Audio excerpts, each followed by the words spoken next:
This is where Australia's most culturally significant audio-visual works are preserved for future generations.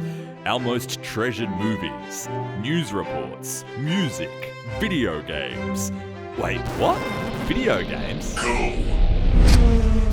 Whoa!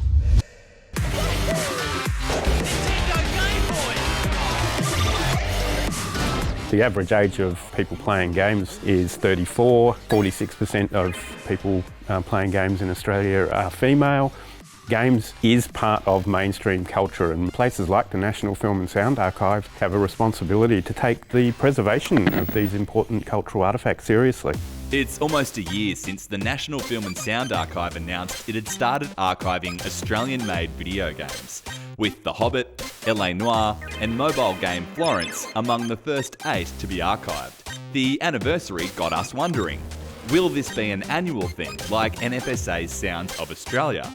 And what Aussie games will be archived next? There's the aspect about selecting the games and looking at the cultural importance of them. But for us, it's also about making sure that they survive into the future. We've got games that came out on the Micro B computer. So we had to find a Micro B from the early 1980s. Where we are at the moment is working through a lot of those technical issues, and probably towards the beginning of next year, we'll be in a position to be really looking at the next lot of games. We haven't quite decided how we're going to do that. We may even be asking people what they think should be in the next batch.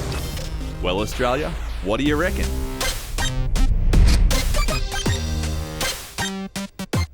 When you archive something, you're not just archiving like a physical thing, you're archiving like a moment in time. It's really about time that Australia started archiving games. If you take merchandising out of the equation, video games is the largest entertainment franchise on the planet. Look at something like Mario, Pokemon, Hello Kitty, for instance. That's a bigger franchise than Star Wars. It's a film that you can play. I don't want to watch a film. How passive.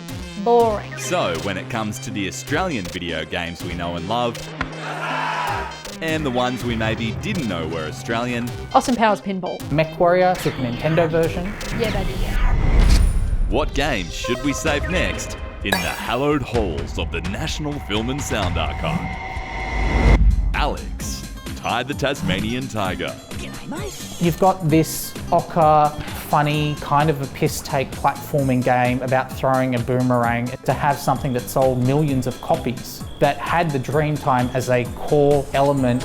I am Nandu Gilly, the Bunyip Elder. I would have Ty the Tasmanian Tiger as the immediate next choice. Bec, Untitled Goose Game. It had such a big cultural impact around the world. Everyone was playing this game about an annoying goose.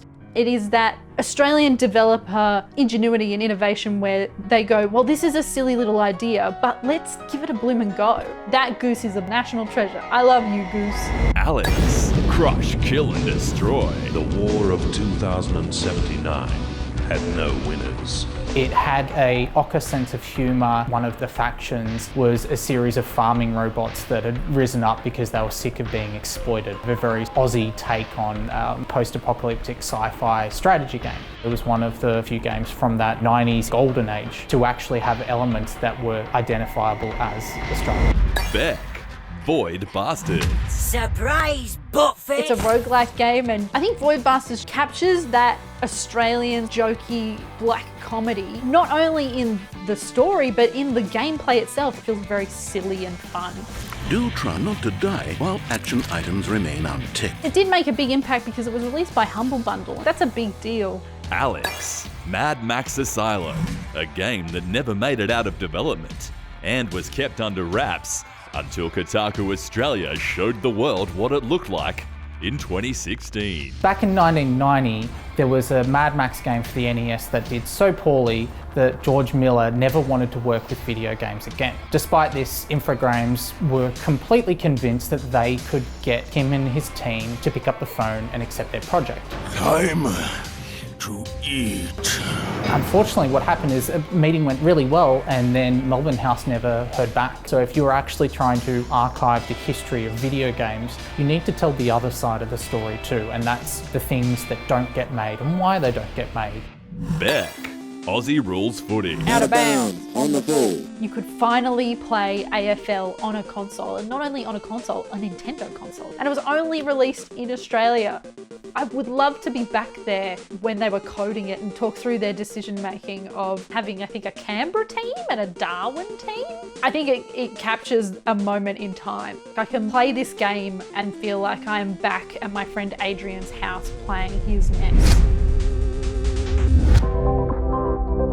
Video games in themselves are social spaces. They are the modern framework for kids to connect to each other after a day at school. So we need to save that element of the story too.